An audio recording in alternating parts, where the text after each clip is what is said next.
In 1853, in the depths of Mississippi's Cotton Kingdom, a widow's plantation held secrets darker than the earth itself.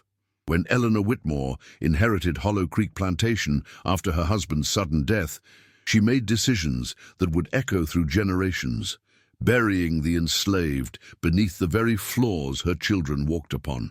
What began as desperate attempts to hide evidence of systematic cruelty became a haunting legacy that would consume her bloodline for decades to come. The discovery would come 170 years later, when restoration workers found human remains under the parlor floorboards, along with journals that revealed the widow's confession. "They cry still, and my children hear them. What I have done in silence, the earth remembers in sound." This is the story of how power corrupted absolutely, how silence became complicity, and how the voices of the enslaved refused to be buried forever. The autumn of 1853 brought more than falling leaves to Hollow Creek Plantation. It brought death, and with it, decisions that would stain the Mississippi earth with secrets for generations to come. Eleanor Whitmore stood in the grand parlor of her late husband's estate, her black mourning dress a stark contrast against the polished oak floors beneath her feet. What she didn't know, what she couldn't have imagined, was that those very floors would soon conceal horrors that would make her children wake, screaming in the night. The plantation stretched across 2,000 acres of fertile Mississippi Delta soil, where cotton grew thick and white under the merciless southern sun. 43 enslaved souls worked the fields, their lives bound to the Whitmore family by chains both visible and invisible. They lived in the quarters, a row of weathered cabins that stood like silent sentinels beyond the big house, their walls thin enough to carry whispers but thick enough to muffle screams. Eleanor had inherited more than land and human property when her husband Thomas died suddenly of fever that September. She had inherited a system built on cruelty, maintained by violence, and sustained by the kind of silence that becomes its own form of complicity. The overseer, Jacob Henley, had run Hollow Creek with an iron fist for 15 years, and Thomas had never questioned his methods. Now, with Thomas gone, Eleanor found herself facing truths she had chosen not to see. The first signs of trouble came from the kitchen house, where Mama Ruth, a woman whose real name had been forgotten decades ago, prepared meals with hands that shook more than they should have. She had served the Whitmore family for 27 years, watching children grow up and die, seasons change, and hope slowly drain from the eyes of those around her. But lately, something had shifted in the rhythm of the plantation, something that made even the boldest field hands speak in whispers. It started with the disappearances. First, it was old Samuel, a man of 60, who had been born on the plantation and knew every secret it held. One morning his cabin stood empty, his few possessions scattered as if he had left in haste. Jacob Henley told Eleanor that Samuel had run off, probably heading north like so many others. But Mama Ruth knew better. Samuel's arthritic legs could barely carry him to the fields, much less to freedom. Then came Lily, a young woman, barely 20, whose only crime had been catching the overseer's unwanted attention. Her cabin, too, was found empty, but this time there were signs of struggle, broken pottery, a torn dress, blood on the wooden floor that someone had tried to scrub away but had only managed to spread into pink stains. Eleanor stood at her bedroom window that October evening, watching the quarters with growing unease. The usual sounds of evening, children playing, women singing as they prepared supper, men discussing the day's work, had been replaced by an oppressive quiet that seemed to press against the very walls of the big house.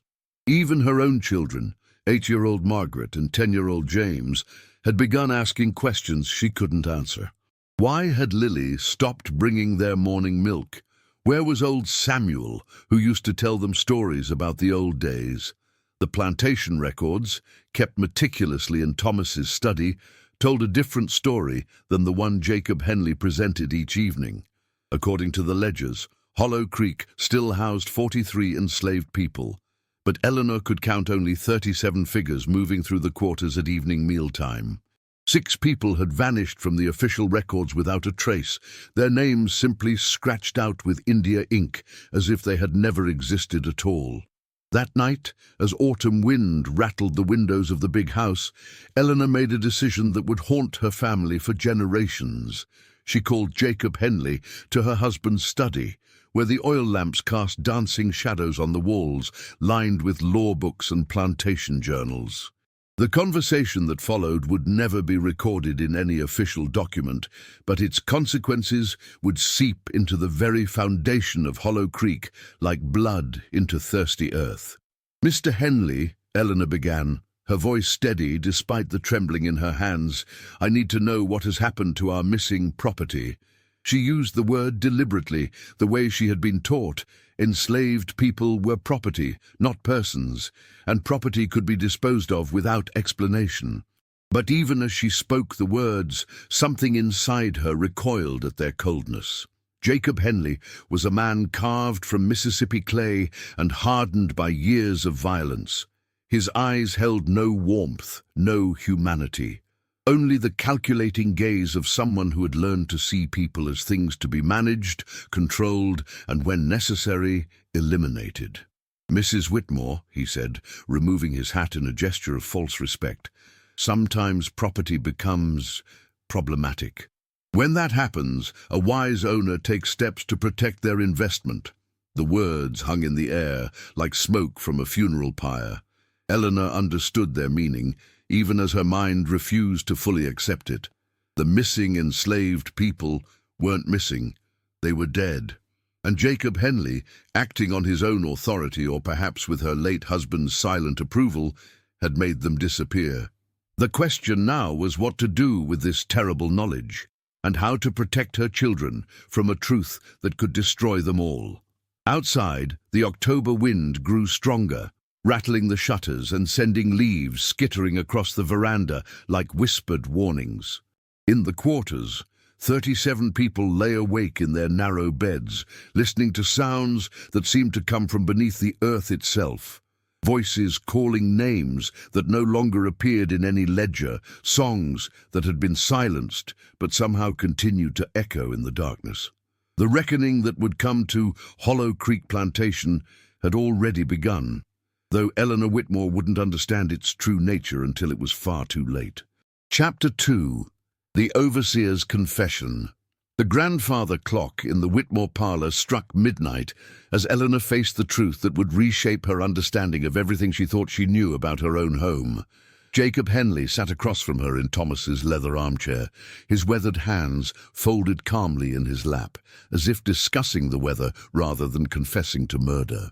The oil lamp between them flickered, casting grotesque shadows on the walls that seemed to dance with the weight of unspoken horrors. "Mrs. Whitmore," Henley began, his voice carrying the flat tone of a man who had long ago stopped feeling guilt for his actions, "your husband was a practical man. He understood that maintaining order sometimes requires decisive measures." Eleanor's hands gripped the arms of her chair so tightly that her knuckles turned white. She had married into this plantation at 19, raised her children within these walls, and never once questioned the methods that kept their world running smoothly. Henley reached into his coat pocket and withdrew a small leather journal, its pages yellow with age and stained with what looked suspiciously like dried blood. "Your husband kept records, ma'am. Records of the troublemakers, the ones who threatened the natural order of things." He opened the journal to a page marked with a black ribbon, and Eleanor saw her late husband's careful handwriting listing names, dates, and what he euphemistically called corrective actions. The first entry was dated 3 years earlier. "Samuel, 60, spreading discontent about working conditions. Speaks of freedom to younger slaves. Action required." Below that, in different ink, was a single word: resolved. Eleanor's stomach turned as she realized what she was reading, a death ledger, a careful accounting of human lives extinguished to maintain the Whitmore family's prosperity. Old Samuel didn't run away, did he? Eleanor's voice was barely above a whisper, but in the silence of the room it sounded like an accusation. Henley shook his head slowly, almost sadly, as if mourning the necessity of what he had done rather than the life he had taken. Samuel knew too much about the old days, ma'am. He remembered when things were different, and he made the mistake of sharing those memories with the younger ones. The journal revealed a pattern that made Eleanor's blood run cold. Each entry followed the same format: name, age, transgression, and finally, that terrible word, resolved. Lily, the young woman who had disappeared just weeks ago, was listed as resistant to overseer authority and potential flight risk. Her resolution was dated the very day Eleanor had noticed her absence. "Where are they buried?" Eleanor asked, though part of her already knew the answer would be worse than she could imagine. Henley's smile was thin and cold, like winter sunlight on a grave. "That's the beauty of it, Mrs. Whitmore. They're not buried where anyone would think to look. They're right here, beneath our feet." The revelation hit Eleanor like a physical blow. The polished oak floors of the parlor, the kitchen where her children ate their meals, the very foundation of their home, all of it had been built over the bodies of the people her husband and his overseer had murdered. The Whitmore family had been living atop a graveyard, sleeping peacefully, while the dead lay silent beneath their beds. Henley explained the system with horrible efficiency. When someone needed to be resolved, they would be taken to the root cellar beneath the big house, where the killing would be done quietly and cleanly. The bodies would be buried in the crawl space under the floorboards, their graves unmarked and their deaths unrecorded in any official document. The missing names were simply struck from the plantation rolls, as if they had never existed at all. 6 people, Mrs. Whitmore, Henley said, closing the journal with a soft thud that seemed to echo in Eleanor's chest. 6 troublemakers who threatened the peace and prosperity of Hollow Creek. Your husband understood that sometimes leadership requires difficult choices. Eleanor stared at the floor beneath her feet, suddenly aware of every creak, every settling sound the old house made. How many times had she walked over those unmarked graves? How many meals had her family shared in rooms built over the bodies of the murdered? The children. The thought struck her like lightning. Margaret and James, innocently playing in rooms where people had been killed and buried. They had been living their entire lives above a charnel house, and Eleanor had been complicit through her willful ignorance. The weight of this knowledge settled on her shoulders like a burial shroud, heavy and suffocating and impossible to remove. "What do you propose we do now?" Eleanor asked, her voice hollow with shock and growing horror. Henley leaned forward, his eyes glinting in the lamplight with the kind of cold calculation that had made him so effective in his role. "We continue as we always have, ma'am. The dead stay buried, the living stay quiet, and Hollow Creek remains profitable." But even as he spoke, both Eleanor and Henley could hear something that hadn't been there before. A sound like distant singing, faint but persistent, seeming to rise from the very walls around them. It started as a whisper, barely audible above the wind outside, but gradually grew stronger until it filled the room with an otherworldly melody that made Eleanor's skin crawl. The voices of the dead, she realized with growing terror, were not as silent as Jacob Henley had promised they would be. Chapter 3. The Children Hear Voices. Dawn brought no relief to Eleanor Whitmore. Only the cold realization that the nightmare she had discovered in her parlor was far from over. As she lay in her marriage bed, staring at the ceiling that seemed to press down upon her like a coffin lid, she could hear her children stirring in their rooms across the hall. Margaret and James had always been early risers, eager to begin their days with the innocent enthusiasm of childhood. But this morning, their movements seemed different. Hesitant, fearful, as if they too had begun to sense that something was terribly wrong with their home. Agora, te convido a deixar nos comentários de onde você está nos assistindo e o horário exato em que escuta esta história. Quero saber até onde chegam esses relatos silenciados. The first sign that the children had been affected came at breakfast, when Margaret pushed away her porridge with trembling hands and announced that she wasn't hungry. Eleanor studied her daughter's pale face, noting the dark circles under her eyes that spoke of a sleepless night. "Did you sleep poorly, darling?" Eleanor asked, though she feared the answer. Margaret exchanged a glance with her brother James, and in that look Eleanor saw a knowledge that chilled her to the bone. These were children who had been raised in comfort and privilege, sheltered from the harsh realities of plantation life. They should have known nothing of death, nothing of violence, nothing of the terrible secrets that lay buried beneath their feet. Yet something in their eyes suggested they had learned far too much in a single night. "Mama," James said quietly, his 10-year-old voice carrying a weight that should have been impossible at his age. "We heard singing last night. It was coming from downstairs, but when we looked, nobody was there." Eleanor's heart began to race as she remembered the voices she and Jacob Henley had heard in the parlor. The children's rooms were directly above the areas where the bodies were buried. Of course, they would hear the sounds first and strongest. Margaret nodded solemnly, her small hands clasped tightly in her lap.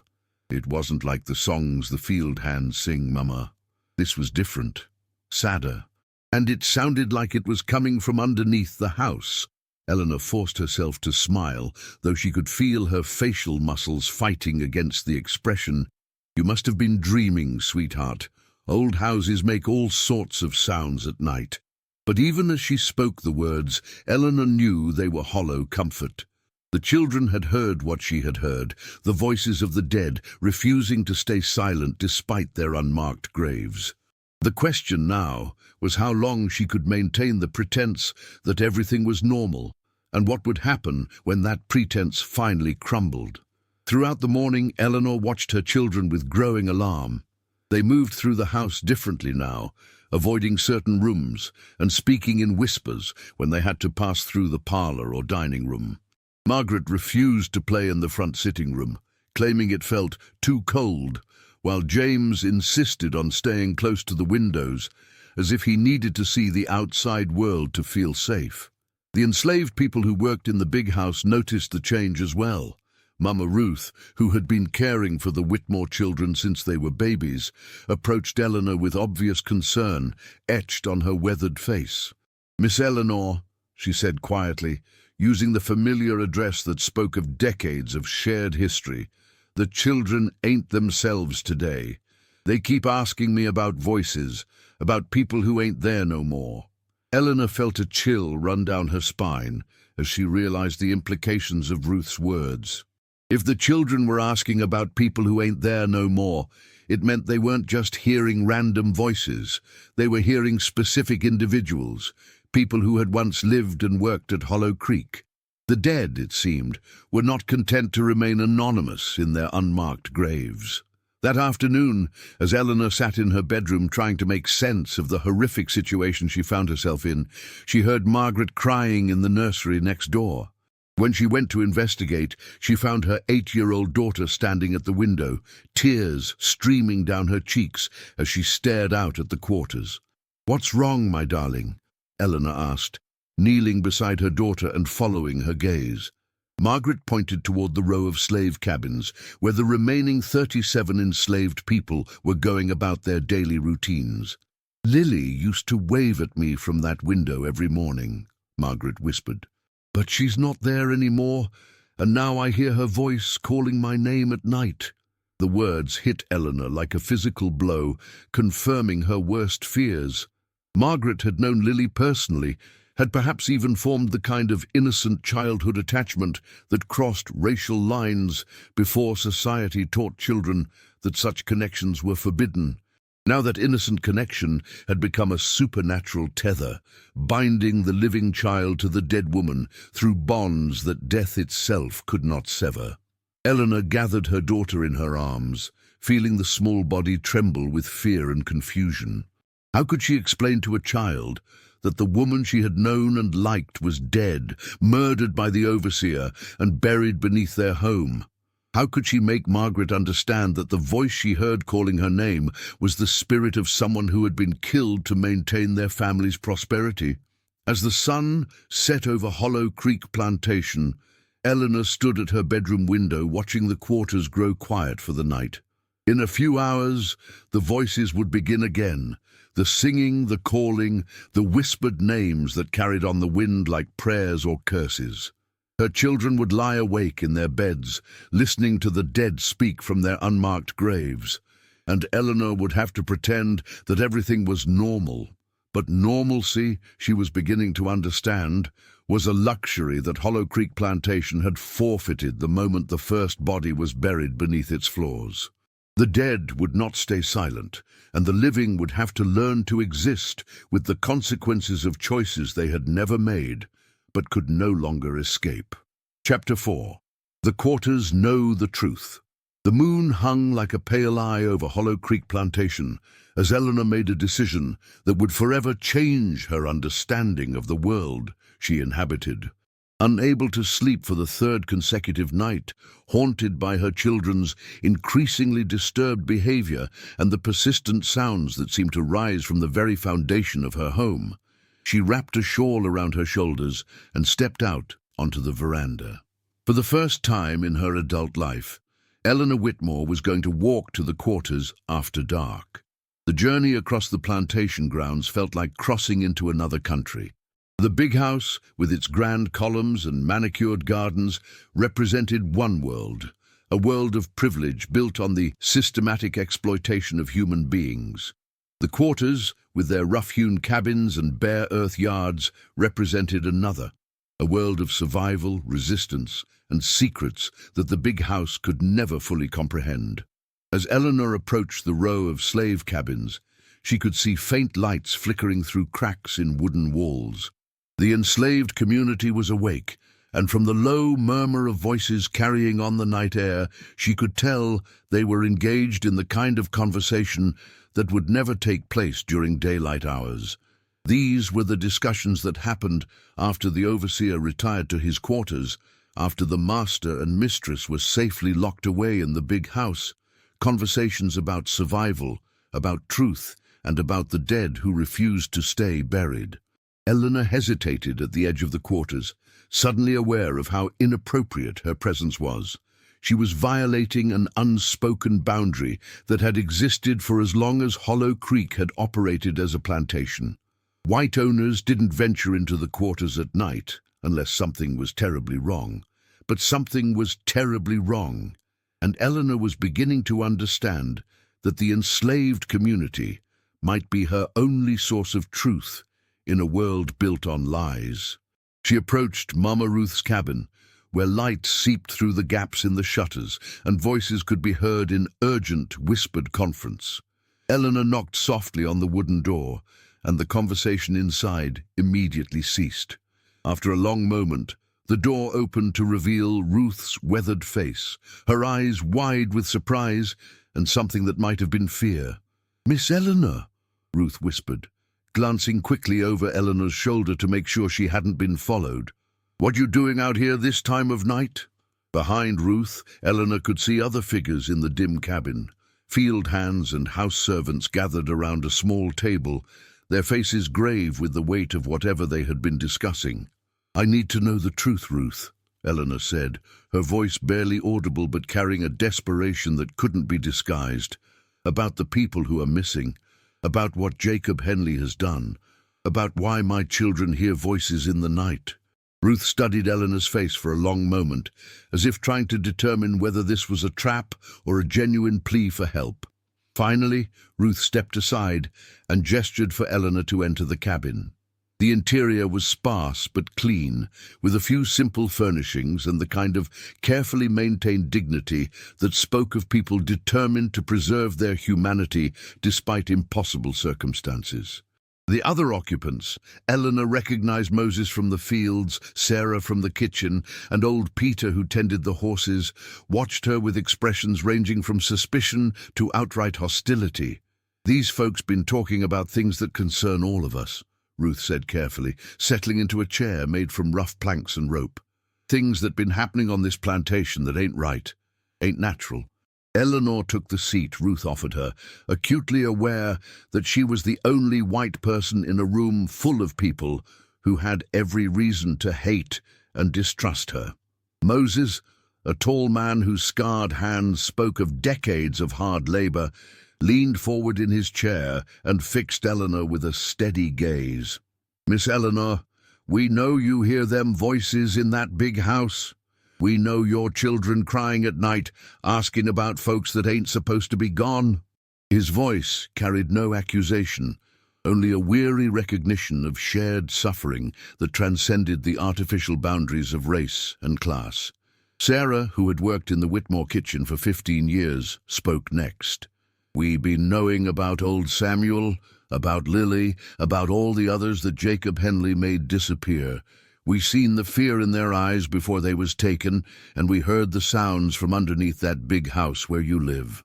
Eleanor felt her stomach clench as she realized that the enslaved community had known all along what she had just discovered, that their friends and family members were being murdered and buried beneath the master's house. "Why didn't anyone say anything?" Eleanor asked, though even as the words left her mouth, she knew how naive they sounded. Moses laughed bitterly, a sound that held no humor whatsoever. "Say something to who, Miss Eleanor? To your husband, who was giving the orders? To Jacob Henley, who was doing the killing? To you, who been living on top of dead folks and never once thought to ask why people keep disappearing?" The words stung because they were true.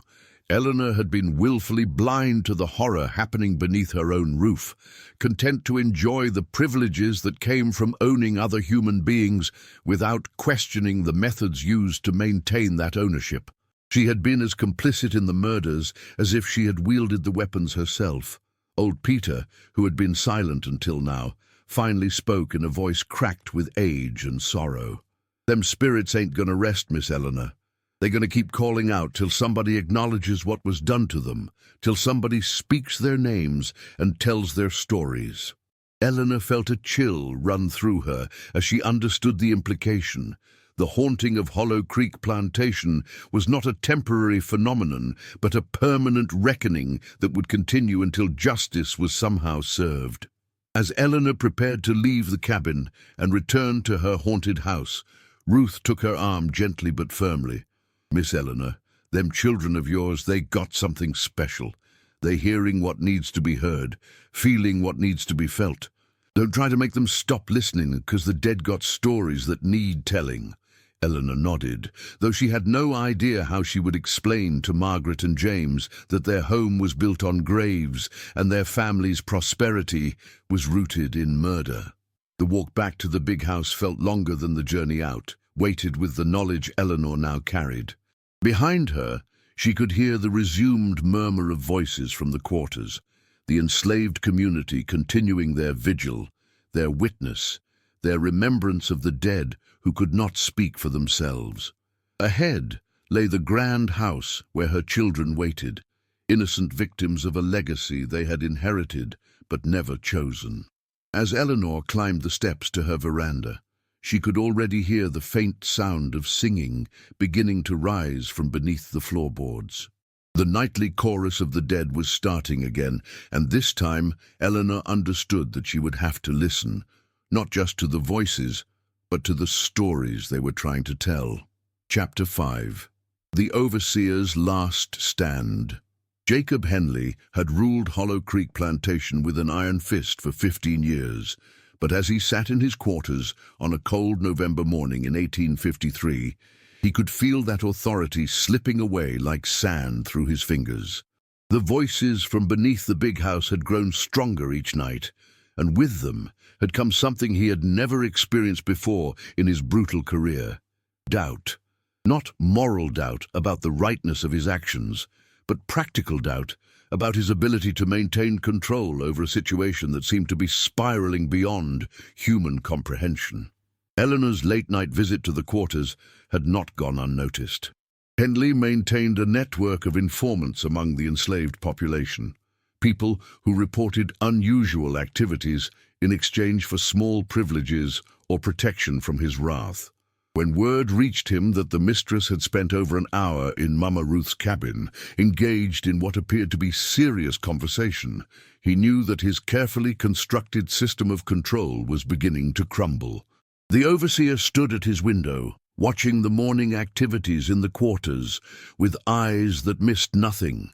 He could see the subtle changes in behavior that spoke of a community preparing for something.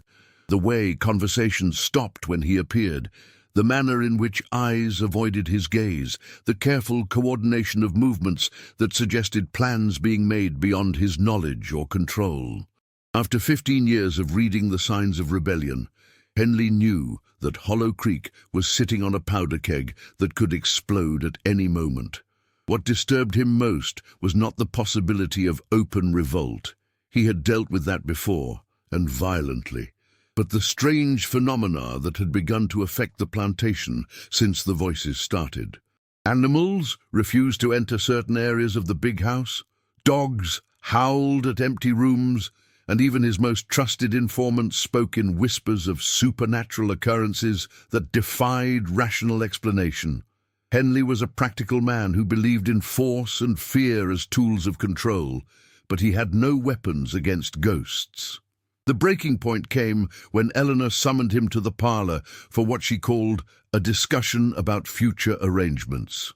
Henley arrived to find the mistress of Hollow Creek transformed from the frightened widow he had terrorized just weeks before into something harder, more determined.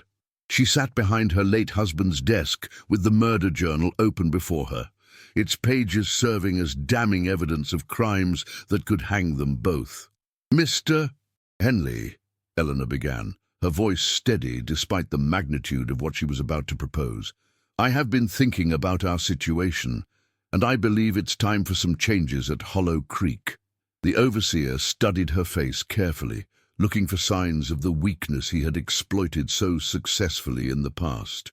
What he saw instead was a woman who had made peace with terrible knowledge and was prepared to act upon it. Eleanor's proposal was as shocking as it was dangerous. She wanted to acknowledge the murders that had taken place, to give proper burial to the bodies beneath the house, and to restructure the plantation's operations in ways that would prevent future atrocities. To Henley, this sounded like madness, the kind of idealistic thinking that would destroy everything they had built and likely get them both killed or imprisoned. "Mrs. Whitmore," Henley said, his voice carrying the same cold authority that had kept Hollow Creek running smoothly for a decade and a half. "You're talking about destroying this plantation and everything your family has worked to build. Those people we resolved were threats to order, to prosperity, to the natural way of things." He gestured toward the quarters, where the enslaved community was going about their daily routines under the watchful eyes of his remaining loyal subordinates. But Eleanor had spent weeks listening to voices from beneath her floors, watching her children wake in terror from dreams filled with the faces of murdered people, and learning from the quarters about the human cost of her family's prosperity. The woman who had once been content to live in willful ignorance was gone, replaced by someone who had been forced to confront the reality of what it meant to own other human beings. "Those people had names, Mr. Henley," Eleanor said, her finger tracing the entries in the murder journal. "Samuel had grandchildren in the quarters who still ask about him. Lily had a mother who cries herself to sleep every night, wondering what happened to her daughter." The overseer's expression hardened as he realized that Eleanor was no longer the malleable widow he had been manipulating. She had become something more dangerous, a person with a conscience. Henley's response was swift and brutal. If Eleanor wouldn't see reason, if she insisted on disrupting the order that had made Hollow Creek profitable, then she would have to be handled the same way he had handled all the other threats to his authority. The conversation that followed was never recorded in any document, but its outcome would seal the fate of everyone at Hollow Creek Plantation. What Eleanor didn't know was that Henley had been preparing for this possibility since the voices began.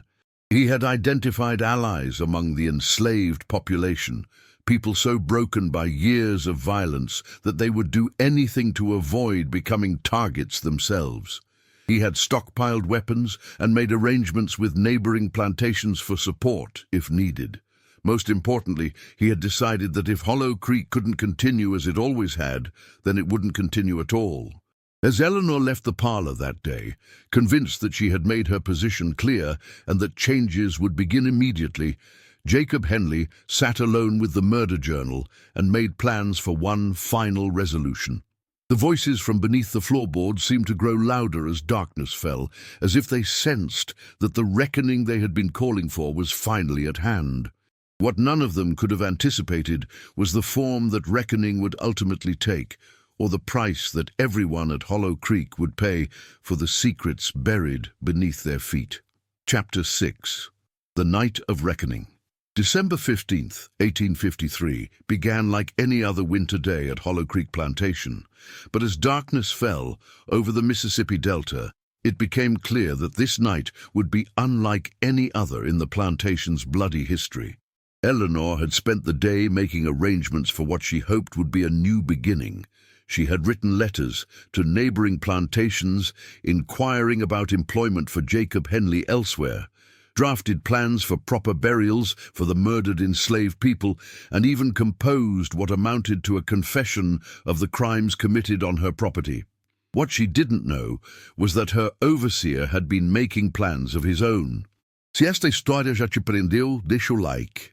Isso ajuda a história de Eleanor Whitmore e das pessoas escravizadas de Hollow Creek a alcançar mais gente. As the plantation settled into evening routines, an unnatural quiet descended over the grounds. The usual sounds of night, insects chirping, owls calling, the distant murmur of conversations from the quarters, were replaced by a silence so complete it seemed to press against the ears like cotton. Even the children, Margaret and James, noticed the difference. They sat at their bedroom windows, staring out at a world that seemed to be holding its breath.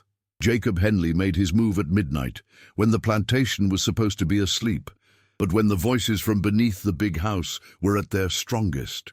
He had spent weeks identifying the enslaved people who posed the greatest threat to his continued authority, those who had been asking too many questions about the missing, those who had been seen talking with Eleanor during her visits to the quarters.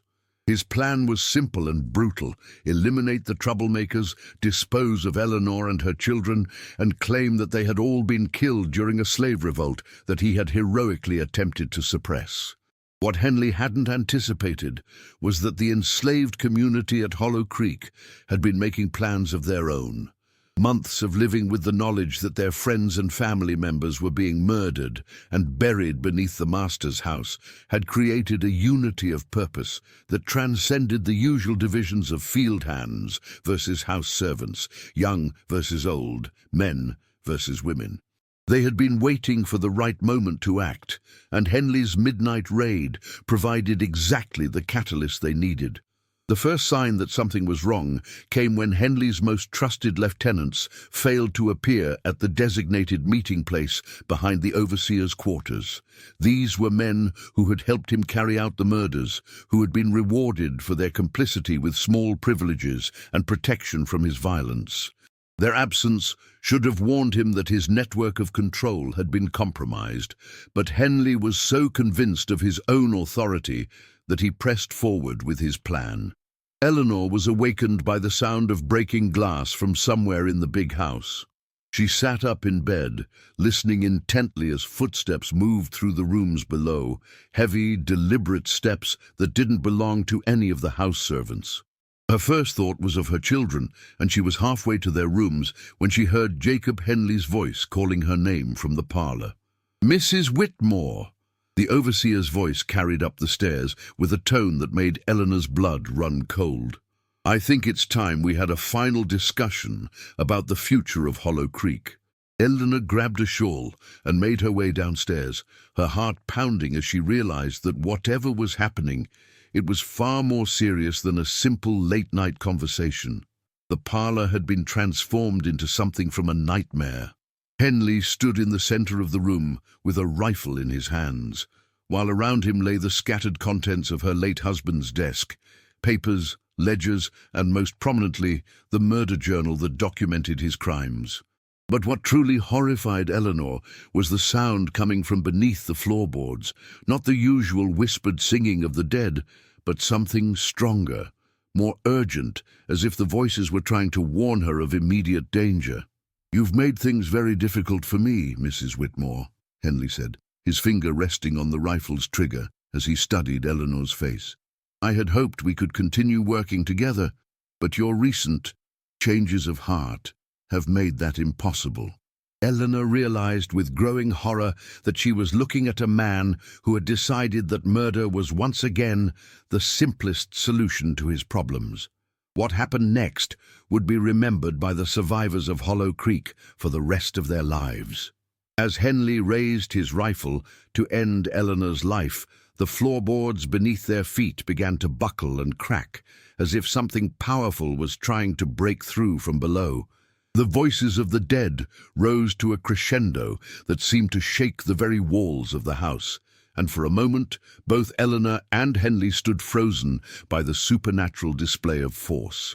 That moment of hesitation saved Eleanor's life, because it was precisely then that Moses and a dozen other enslaved men burst through the parlor doors. They had been waiting for hours, listening to the conversations inside, preparing to act when the moment was right. The sight of their overseer threatening to murder the mistress of the plantation provided all the justification they needed to do what they had been planning for months. The confrontation that followed was swift and decisive. Henley, caught between the supernatural forces rising from beneath the floorboards and the very real human beings who had suffered under his brutality for years, found himself overwhelmed on all fronts. His rifle was taken from him before he could fire a shot, and within minutes, the man who had terrorized Hollow Creek Plantation for 15 years was bound and helpless. But the night's revelations were far from over, and as dawn approached, everyone at Hollow Creek would learn that some reckonings go far deeper than simple human justice. The voices from beneath the floors had grown so loud that they could be heard throughout the big house, and with them came a demand that had been building for months, the demand that the dead be properly honored and their stories finally told. Chapter 7. The Excavation of Truth. Dawn on December 16, 1853, revealed a transformed Hollow Creek plantation, where the carefully maintained boundaries between master and slave, living and dead, had been shattered forever. Eleanor Whitmore stood in her parlor surrounded by the enslaved people who had saved her life, while Jacob Henley sat bound to a chair. His 15-year reign of terror finally ended. But the most profound change was not in the balance of power among the living. It was in the floorboards beneath their feet, which had cracked and splintered during the night's supernatural upheaval, revealing glimpses of what lay buried below.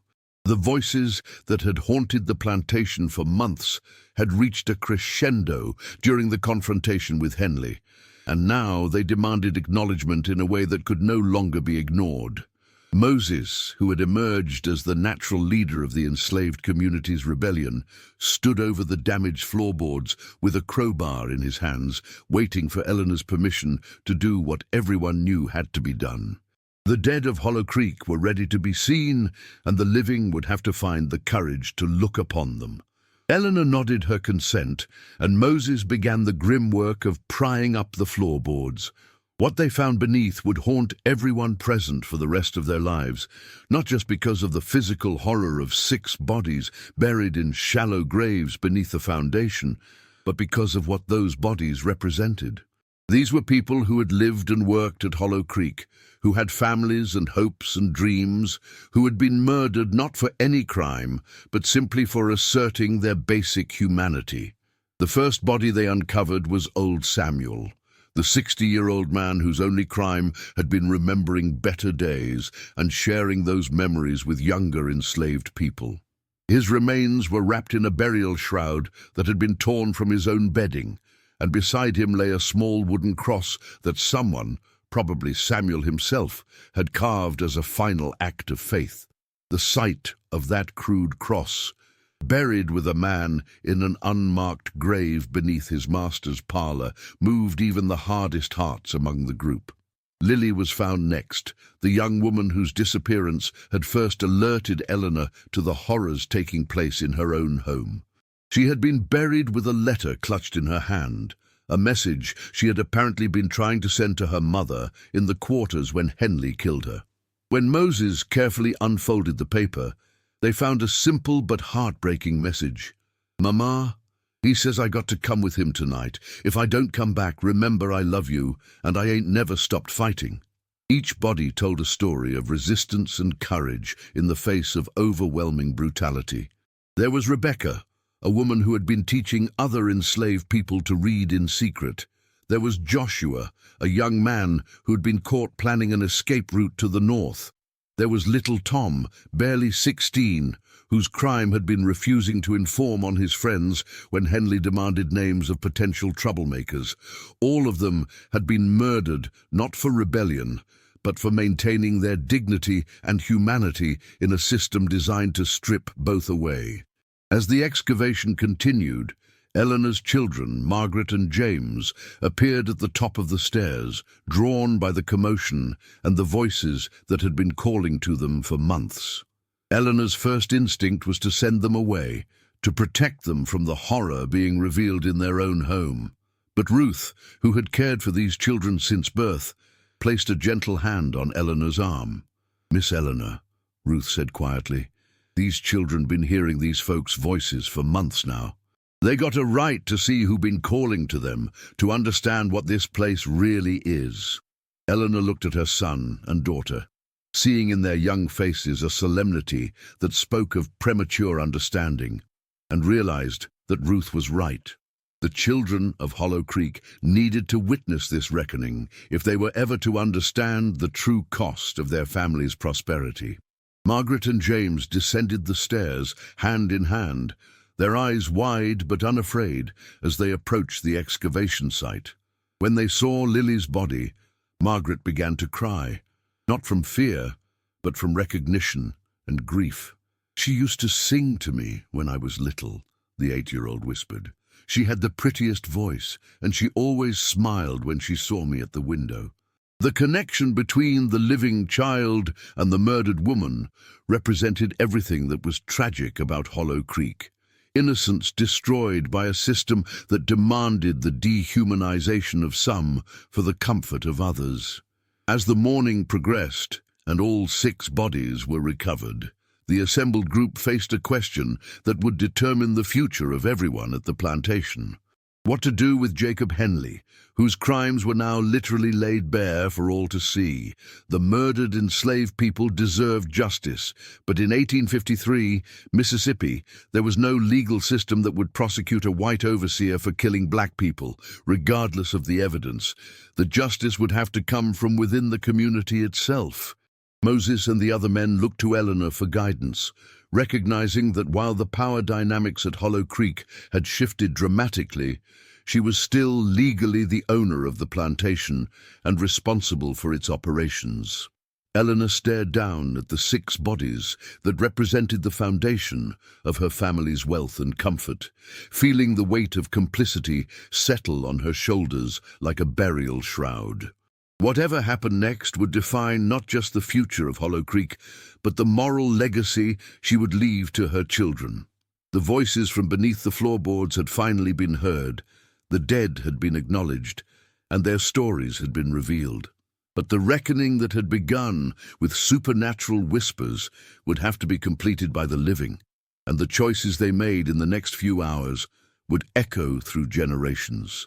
Eleanor Whitmore stood at a crossroads between the comfortable lies of the past and the difficult truths of a possible future, knowing that whatever path she chose would be written in the blood and bones of Hollow Creek Plantation.